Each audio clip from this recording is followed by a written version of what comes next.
What if I told you that the secret to understanding the huge, complex English language was hiding inside one of its simplest, most common words? Well, today we're going to put on our detective hats because our main clue is something you probably see every single day. I mean, just think about it for a second. English can feel absolutely massive, right? You've got hundreds of thousands of words, all these tangled grammar rules. It's a lot. But what if the real power of the language wasn't in all that complexity? What if it was hiding in plain sight? And that is exactly what we're going to explore. We're diving into just one source for this whole thing, this Simple English Wiktionary entry for the word roof. I know, it sounds almost boringly simple, but trust me, there is a fascinating secret buried in there. Okay, so let's start with the basics, right? From our source. As a noun, a roof is the top part of a building. Yep, that's it. It's exactly what you'd think it is. So far, so normal. And the verb form is just as brilliantly simple. To roof something is, you guessed it, to put a roof on it.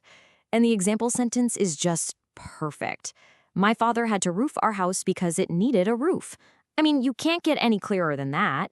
The grammar is no different. It follows all the rules you'd expect. You've got your singular, your plural, past tense. Everything is totally regular. So on the surface, this word is about as ordinary as it gets. Or is it? And then, tucked away right at the top of the page, we find it. Our first real clue.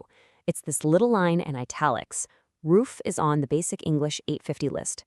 And just like that, everything changes. Wait a minute, a list? What list? 850. That number just jumps out at you, doesn't it? It's so specific. It's not a round number like 100 or 1,000. It feels really intentional, which of course gets you wondering. So yeah, what is this basic English that our humble word roof is a part of? This is the moment where our whole investigation just pivots from one simple little word to a huge revolutionary idea about how we communicate. So here's the big reveal. Basic English is a controlled version of the language, designed for international communication, and it's built on a core foundation of just 850 words. The whole point was to make an elementary version of English that was super easy for anyone, anywhere to learn and understand. And you know what? The very Wiktionary page we've been looking at is a perfect example of it in action. Those simple definitions, those direct examples, that's all by design. And just look at the incredible amount of meaning packed into this one example sentence from that page. Wow, that is not just a sentence about grammar, it's a whole story. Using only those simple core words, it paints this really vivid picture of a big, close family. It gets across a complex, emotional, very human idea with perfect clarity. And that's really the heart of it, isn't it? Basic English isn't about limiting what you can say. Not at all. It's about giving you a really powerful and efficient foundation to build on. Just like we saw, you start with a core idea, you define it clearly, and then you use it to express something complex and meaningful. In this system, simplicity, well, it's a superpower.